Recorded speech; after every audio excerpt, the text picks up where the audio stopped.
This video will be about the Pandikona dog. It's also called the Indian Doberman, and it's a breed of the Kurnool region in India, and it's about to go extinct. And the reason why it's about to go extinct is that it is a natural dog that is just dwelling around cities, and on the other hand it's very local. So the Pandikona region is where it originated, and this local variety has been kept, but not so much as a pet, but more as a dog around dwellings. So it's a primitive type of dog, which means that the development is more of a natural phenomenon. So this dog has little exaggerations and is very capable of fending for itself.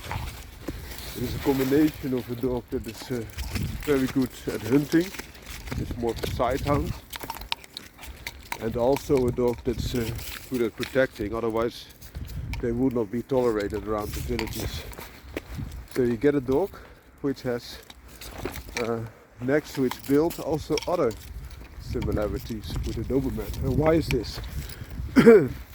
So when the British came to India and they saw this dog, they called it the Indian Doberman. And why? Because the looks were quite similar to that of the European Doberman that they knew. And the thing is, if you go back to the evolution of the Doberman, there's German Shepherd type in there, which is quite a natural type of dog. Not so far off the wolf at that time. And also there's Rottweiler, more of a Mastiff type of dog in there. There's Pinscher blood in there. But also Greyhound, which is a hunting sighthound again. Like this Indian variety of the Indian Doberman, so to say. These types of dogs are also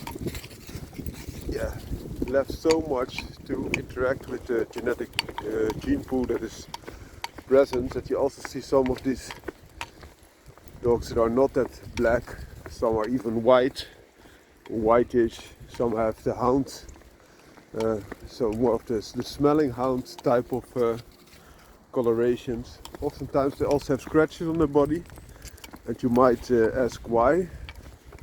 I think it could be twofold. One, to show that these dogs are from the village, and the villagers will tell you when you say it's cruel. It also helps with their immunity, so it could be both. Another thing is that these type of dogs, because they are left to interact, and can vary quite a bit depending on the genetic lineage that they have.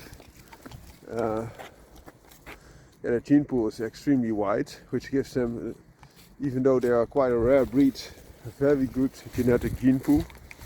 So a lot less illnesses and other problems which come with bigger dogs, like for example the European Doberman, are almost not or not found in this breed. So it also gives you some background that even if you have a little bit of these type of dogs, if they are bred right, then you have a big chance of getting good dogs. And the other thing is that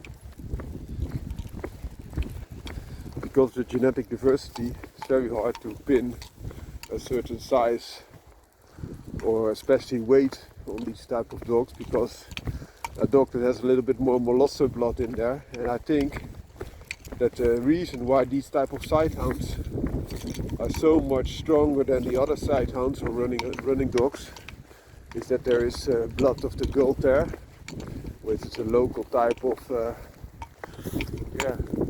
bull terrier, so to say, and also the Bandikona, which can be described as a local type of Great Dane, that's also present there, can also be interacted, and then you're gonna have a lot heavier dog. So in general they are a little bit smaller than a European Doberman. So the least height that they can have at the width is normally 48 centimeters, which is approximately the size of an American Staffordshire Terrier, big one. And the maximum size is often described as 66 centimeters.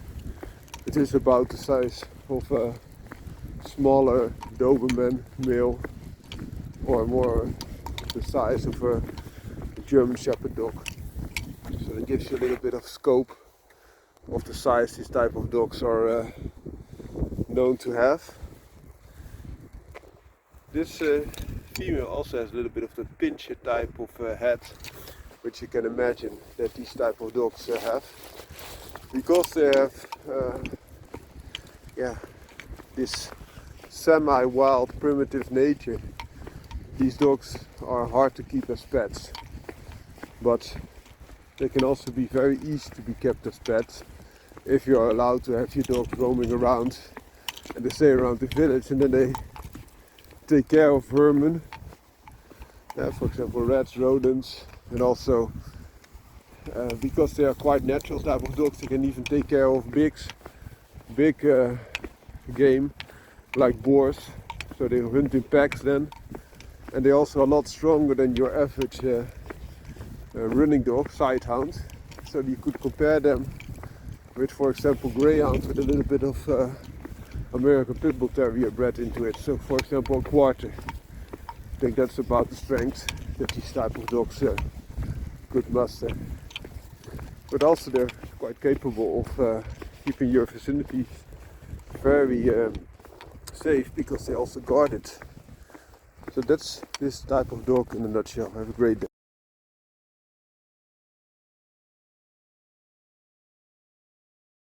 Today we'll discuss the Bakharwal dog, also known as the Gujar dog, or the Kashmir Mastiff, or Kashmir Shepherd. The Bakharwal dog you can compare to the Tibetan Mastiff, but this is an Indian dog breed. And the Tibetan Mastiff is not normally known especially as black and tan, but the Bakharwal dog can also be dark, or more of a broken white color, or brownish. The Bakharwal dog is a protector, livestock protection breed, and is still being used as a working dog. This task is not so much as a shepherd, although some people might misunderstand this. It is a protection breed of livestock. So what it does is protects it against predators such as wolves or bigger cat-like predators. It also protects them against people who try to steal, of course, but it's especially there to fend off predators, and if needed protect the stock against them.